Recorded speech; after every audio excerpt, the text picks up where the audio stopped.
Kenapa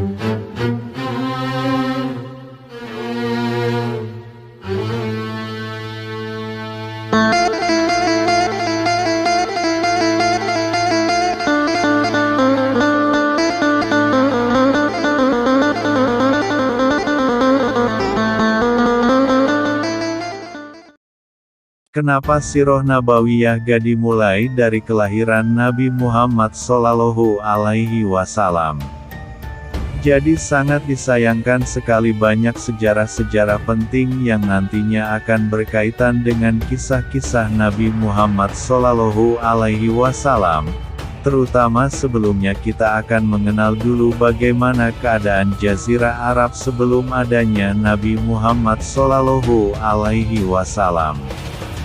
Melanjutkan kisah sebelumnya, masih tentang Nabi Ibrahim alaihi salam sebagaimana beliau telah mendakwahi orang tua dan kaumnya agar tidak menyembah patung berhala. Dan kemudian Nabi Ibrahim alaihi salam pun menghancurkan patung-patung berhala tersebut agar mereka mengerti bahwa patung-patung berhala itu tidak bisa berbuat apa-apa. Setelah Nabi Ibrahim alaihi salam menghancurkan patung-patung berhala tersebut, pemilik patung tersebut yakni Raja Namrud marah besar kepada Nabi Ibrahim alaihi salam, dan akan menghukum Nabi Ibrahim alaihi salam dengan hukuman yang sangat menyiksa dan sangat sakit. Hukuman apa yang akan diberikan Raja Namrud kepada Nabi Ibrahim alaihi salam itu? Yuk simak kisahnya di video ini sampai selesai, mudah-mudahan bermanfaat dan jadi amal jariah untuk kita semua, amin. Bismillahirrohmanirrohim. Assalamualaikum warahmatullahi wabarakatuh. Sifat sombong menjadi salah satu sifat yang dibenci oleh Allah Subhanahu wa Ta'ala. Bahkan, karena sifat itu, seorang raja yang hidup di masa Nabi Ibrahim, yakni Raja Namrud, diazab oleh Allah Subhanahu wa Ta'ala. Raja Namrud dikenal karena memiliki harta karun yang luar biasa. Cadangan makanannya berlimpah, bala tentaranya banyak, serta istana yang megah. Dengan semua nikmat dan kekayaan tersebut, ia berperilaku sombong. Sifat tersebut ternyata membuat ia lupa diri dan mengaku sebagai Tuhan. Ia juga meminta pengakuan kepada seluruh rakyatnya. Setiap orang yang datang ke istananya akan ditanya, "Siapakah Tuhanmu?" Maka, mereka semua menjawab, "Engkau wahai Rajaku." Singkat cerita, orang penunggu kuil mengadu kepada Raja Namrud karena patung-patung berhalanya dihancurkan oleh Nabi Ibrahim alaihi salam. Jadi kepercayaan masyarakat Babilonia zaman Nabi Ibrahim alaihi salam itu, menganggap patung-patung berhala sebagai Tuhan, dan Raja Namrud itu Tuhan di atas Tuhan patung-patung itu. Karena kesal kepada Nabi Ibrahim alaihi salam yang telah menghancurkan patung-patungnya, Raja Namrud pada hari itu pula menyuruh pengawalnya untuk menangkap Nabi Ibrahim alaihi salam. Ketika para pengawal Raja Namrud berhasil menemukan Nabi Ibrahim alaihi salam, namun Nabi Ibrahim alaihi salam berkata, "Tidak usah repot-repot menangkap saya. Katakan pada Tuhanmu bahwa saya sendiri yang akan pergi ke sana menemui Tuhanmu, yaitu Raja Namrud." Singkat cerita, Nabi Ibrahim alaihi salam pun datang ke hadapan Raja Namrud. Raja Namrud mempunyai kebiasaan di pagi hari setelah mandi bersih, ia duduk dan terhalang oleh tirai antara dia dan pengikutnya. Dan ketika tirai dibuka, semua pengikutnya sujud sambil berkata, "Wahai Tuhan kami Raja Namrud yang agung." Akan tetapi ada satu orang yang tidak sujud, beliau adalah Nabi Ibrahim alaihi salam. Raja Namrud kaget karena baru kali ini ada orang yang tidak mau sujud kepadanya. "Siapa kamu beraninya tidak sujud kepada saya? Selama ini tidak ada yang berani membangkang." Nabi Ibrahim alaihi salam utusan Allah subhanahu wa ta'ala berkata dengan memanggil namanya, "Wahai Namrud." Sontak pengikutnya kaget karena tidak ada yang berani memanggil dia dengan namanya langsung. "Wahai Namrud, dari mana kau mengaku Tuhan? Kamu manusia biasa seperti saya, seperti kita semua, dan kau pun akan mati. Yang menghidupkan dan mematikan adalah Allah subhanahu wa ta'ala.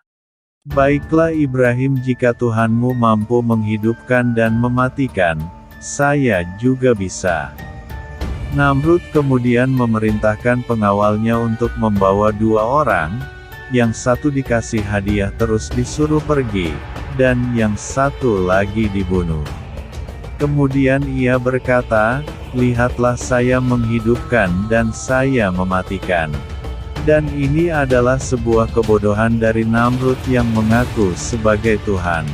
Nabi Ibrahim alaihi salam pun berkata, "Tuhanku ialah yang menerbitkan matahari dari timur ke barat. Hai Namrud, apakah kau bisa?" Maka terdiamlah Namrud pada saat itu. Allah subhanahu wa ta'ala berfirman, "Tidakkah kamu memperhatikan orang yang mendebat Ibrahim mengenai Tuhannya karena Allah telah memberinya kerajaan kekuasaan?" Ketika Ibrahim berkata, "Tuhanku ialah yang menghidupkan dan mematikan," dia berkata, "Aku pun dapat menghidupkan dan mematikan." Ibrahim berkata, "Allah menerbitkan matahari dari timur, maka terbitkanlah ia dari barat." Maka bingunglah orang yang kafir itu. Allah tidak memberi petunjuk kepada orang-orang zalim. Quran Surat Al-Baqarah ayat 258. Raja Namrud merasa kalah dalam berdebat, maka ia pun menyuruh pengawalnya menangkap Nabi Ibrahim alaihi salam. Ditangkaplah Nabi Ibrahim alaihi salam itu dan ditahan. Sambil Raja Namrud memikirkan apa hukuman yang pantas diberikan kepada Nabi Ibrahim alaihi salam, agar memberikan efek jera kepada masyarakat yang lainnya, agar tidak terjadi Nabi Ibrahim selanjutnya. Dikumpulkannya semua penasihat-penasihatnya dan tokoh-tokoh kerajaan. Setelah berdiskusi cukup lama, maka diputuskan hukuman untuk Nabi Ibrahim alaihi salam, agar dibakar hidup-hidup dengan api yang sangat besar. Bahkan dalam riwayat lain, saking besarnya api tersebut, burung yang lewat pun dan terkena asap dari api tersebut tiba-tiba sudah terpanggang. Nabi Ibrahim alaihi salam pun dikeluarkan dan dilemparkan ke dalam kobaran api yang sangat besar itu. Biarkan dia dibakar selama 3 hari. Sebagaimana dikisahkan dalam Al-Quran, Allah subhanahu wa ta'ala berfirman, mereka berkata, "Bakarlah dia dan bantulah Tuhan-Tuhan kamu, jika kamu benar-benar hendak berbuat." Quran Surat Al-Anbiya ayat 68. Allah subhanahu wa ta'ala berfirman, "Kami Allah berfirman, wahai api, jadilah kamu dingin dan penyelamat bagi Ibrahim." Quran Surat Al-Anbiya ayat 69. Setelah Nabi Ibrahim dibakar 3 hari, dan api pun dipadamkan, ternyata Nabi Ibrahim tidak apa-apa tanpa ada luka sedikitpun. Semua masyarakat Babilonia heran campur bingung, loh kok bisa ini orang setelah dibakar selama 3 hari gak kenapa-napa. Maka pada saat itu tersebarlah berita bahwa Ibrahim tidak bisa dibunuh oleh Tuhan kita Namrud. Tuhan Ibrahim lebih kuat dari Tuhan kita Namrud. Bagaimana kisah selanjutnya? Apakah Raja Namrud tobat, apa masih dengan kesombongannya menganggap bahwa dirinya adalah Tuhan? Insya Allah akan kita bahas di video selanjutnya. Wassalamualaikum warahmatullahi wabarakatuh.